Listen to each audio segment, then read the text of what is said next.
Every afternoon, the same melody would play. Neighborhood children would come running, buy ice cream, and joke with the old man. It had been this way for 15 years. Everyone knew him as Grandpa Ice Cream, kind, quiet, a harmless retiree. Until that Tuesday, when he stopped the attempted kidnapping of 7-year-old Sophia. Because this old man wasn't just selling ice cream, he had spent 25 years at the FBI solving child abduction cases. Welcome to Faces Behind Stories.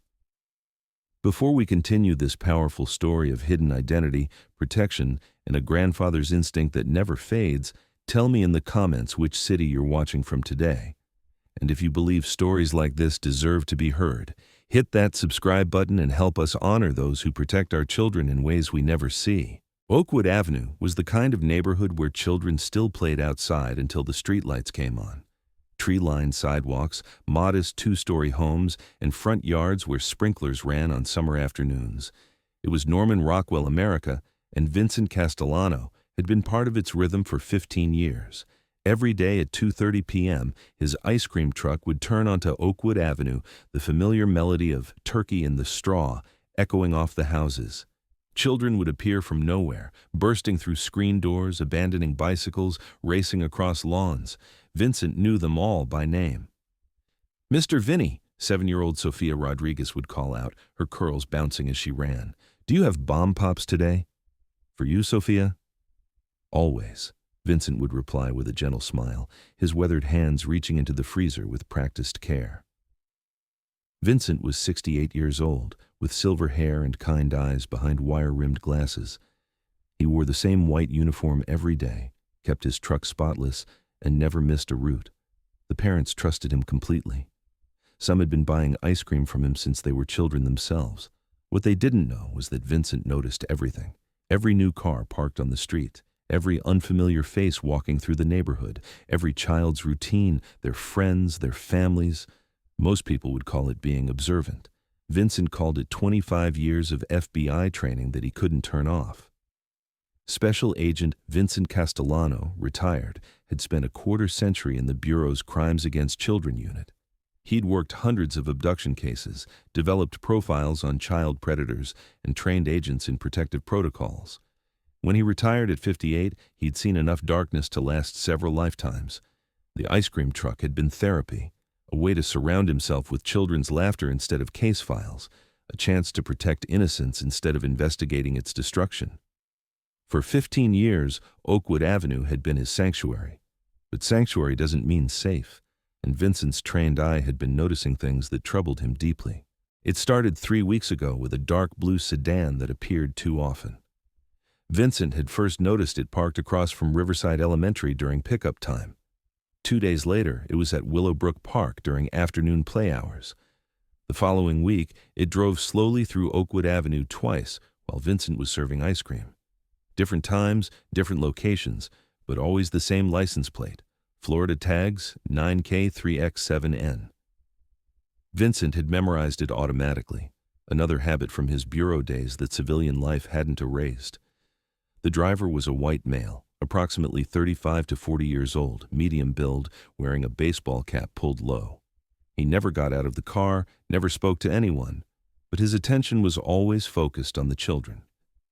Vincent had observed him for over an hour through the truck's mirror, watching as the man's gaze followed kids walking home from school. Most people wouldn't notice such things, but Vincent Castellano had written the FBI handbook on identifying predatory surveillance patterns. On Tuesday afternoon, as Vincent handed a creamsicle to 10-year-old Jaden Patterson, he spotted the sedan again. This time it was parked at the end of Oakwood Avenue, engine running, positioned to observe the entire block. Vincent noted the time, 3:17 p.m. Exactly when Sophia Rodriguez would be walking home from her ballet lesson. Vincent's jaw tightened. 25 years of retirement couldn't silence the alarm bells in his head. "Jaden," Vincent said quietly, "tell your mom to keep an eye out for strangers in cars, okay? And if anyone you don't know tries to talk to you, run straight home." Jaden nodded seriously. At 10, he was old enough to understand that some adults weren't safe. Vincent served 3 more children, but his attention remained split between scooping ice cream and tracking the sedan's position. The driver's behavior had escalated from passive observation to active surveillance. In Vincent's experience, that meant they were moving from planning to action. He pulled out his cell phone and dialed a number he hadn't called in 5 years. FBI Baltimore Field Office, Agent Kowalski speaking. Detective Kowalski, it's Vincent Castellano. I need to report suspicious activity in a residential area. Possible predatory surveillance. Agent Kowalski had been Vincent's partner for 6 years before his retirement. She knew his instincts were never wrong. Vincent, what are you seeing? Adult male, mid-30s, conducting surveillance on elementary-aged children. Same vehicle, multiple locations, escalating pattern. I've got license plates and behavioral documentation. Where are you now? Working my ice cream route on Oakwood Avenue. The subject is currently positioned for optimal observation of children's after-school activities. There was a pause. Agent Kowalski remembered that Vincent didn't make unnecessary calls.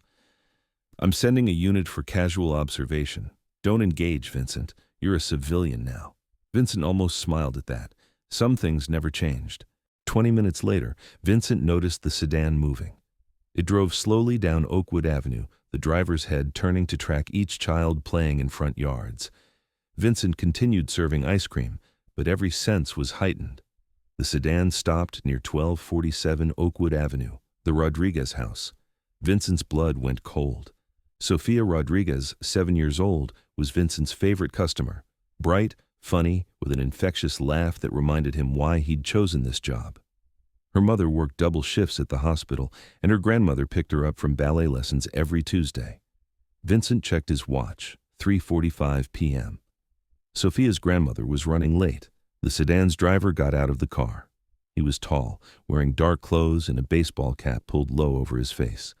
He approached Sophia, who was sitting on her front steps waiting for her ride. Vincent's training kicked in immediately. 25 years of experience analyzing predatory behavior crystallized into absolute certainty.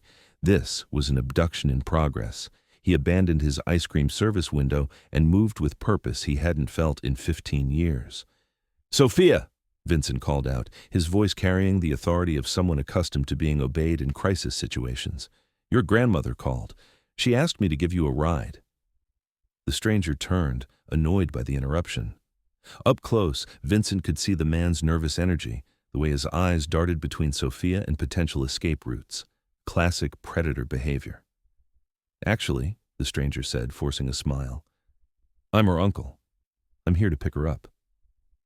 Vincent stepped closer, placing himself between the man and Sophia. His demeanor was calm but unmistakably authoritative. "Sophia, honey, do you know this man?" Sophia shook her head, suddenly scared. "No, Mr. Vinny, I've never seen him before." The stranger's expression changed. The fake smile disappeared, replaced by cold calculation. He was assessing Vincent as a threat, determining whether an elderly ice cream vendor was worth the risk. "Listen, old man," the stranger said quietly. "Mind your own business and walk away." Vincent's response was delivered in the same tone he'd used during hundreds of interrogations. Calm, professional, absolute. "Sir, I need you to step away from the child and return to your vehicle." The stranger laughed, but it was nervous, uncertain. Something about Vincent's bearing, the way he stood, the authority in his voice, the complete absence of fear, was wrong for what should have been an easy target. "Or what, Grandpa?" "You'll beat me up with your ice cream scoop." Vincent reached into his truck and retrieved something the stranger couldn't see clearly. When his hand emerged, he was holding what looked like a radio, but Vincent knew it was actually a GPS emergency beacon linked directly to FBI dispatch. "Sir, this is your final warning. FBI agents are en route to this location. You have approximately 4 minutes to leave before this becomes a federal kidnapping charge." The stranger's eyes widened. This wasn't supposed to happen. Ice cream vendors didn't talk like federal agents. They didn't carry FBI equipment. They didn't move with tactical precision. "Who the hell are you?" the stranger demanded. Vincent's answer was quiet, but carried the weight of 25 years of federal authority. "Someone who's been stopping people like you since before you were born." What happened next was a masterclass in crisis management from someone who'd handled over 300 child abduction cases. Vincent didn't engage in physical confrontation. He didn't need to. Instead, he used psychological warfare tactics that turned the situation completely in his favor. First, he activated his truck's PA system. His voice boomed through the neighborhood with clear authoritative commands. "Attention residents of Oakwood Avenue. This is Special Agent Vincent Castellano, FBI retired. There is a suspicious individual at 1247 Oakwood Avenue. Please remain in your homes and contact 911 immediately." The psychological impact was immediate. Windows opened, curtains moved, and several neighbors appeared on their porches. The stranger found himself suddenly exposed, surrounded by witnesses, his anonymity destroyed. Second, Vincent began narrating the stranger's description into his radio with the clinical precision of someone filling out a federal case report. Subject is white male, approximately 175 pounds, 5 feet 10 inches, wearing dark blue jeans, black hoodie, red baseball cap. Vehicle is dark blue sedan, Florida plates 9K3X7N. Subject has been conducting surveillance of elementary-aged children for approximately 3 weeks. The stranger's face went pale. This wasn't random. Vincent had been watching him, documenting his behavior, building a case. Third, Vincent positioned himself and Sophia tactically. He moved her behind his ice cream truck, using the vehicle as a barrier while maintaining visual contact with the threat. His movements were economical, professional, and completely confident. The stranger was now facing a situation he hadn't planned for.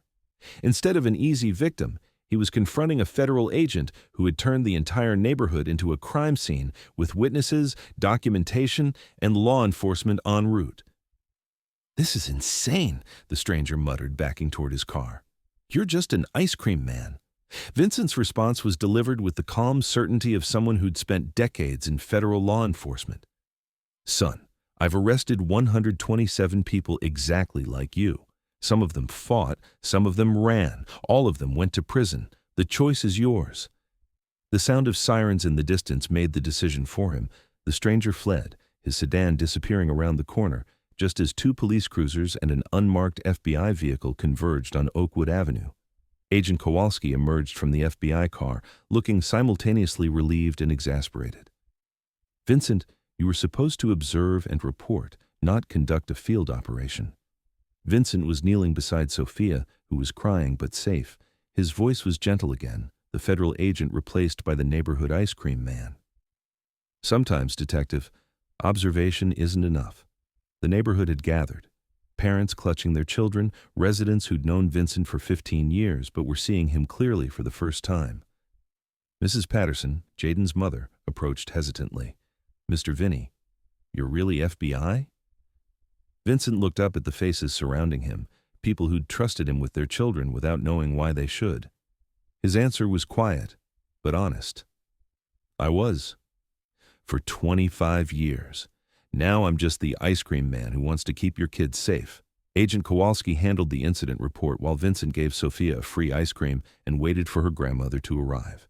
The investigation would later reveal that the suspect, Derek Morrison, was wanted in 3 states for child abduction attempts.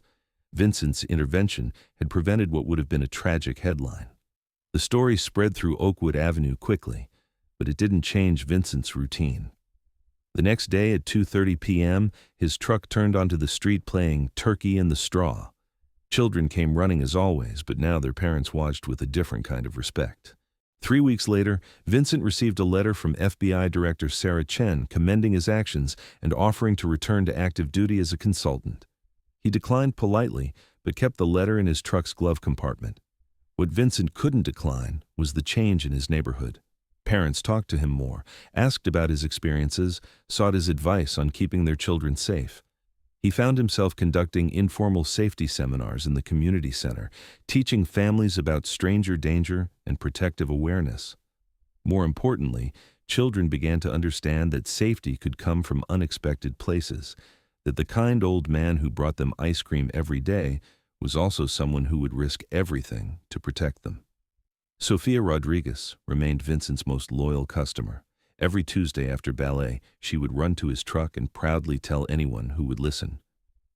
"Mr. Vinny saved me from a bad man. He used to catch bad guys for the FBI.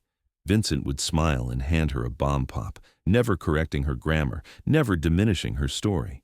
Because sometimes the most important thing an adult can do is let a child feel proud of being protected. The ice cream truck route continued, but Vincent no longer felt like he was hiding from his past. Instead, he'd found a way to blend 25 years of federal law enforcement experience with 15 years of community connection. He was still protecting children, just in a different uniform.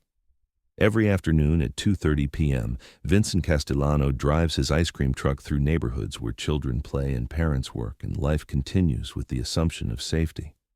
He serves ice cream, makes change, and watches everything with eyes trained by decades of federal service.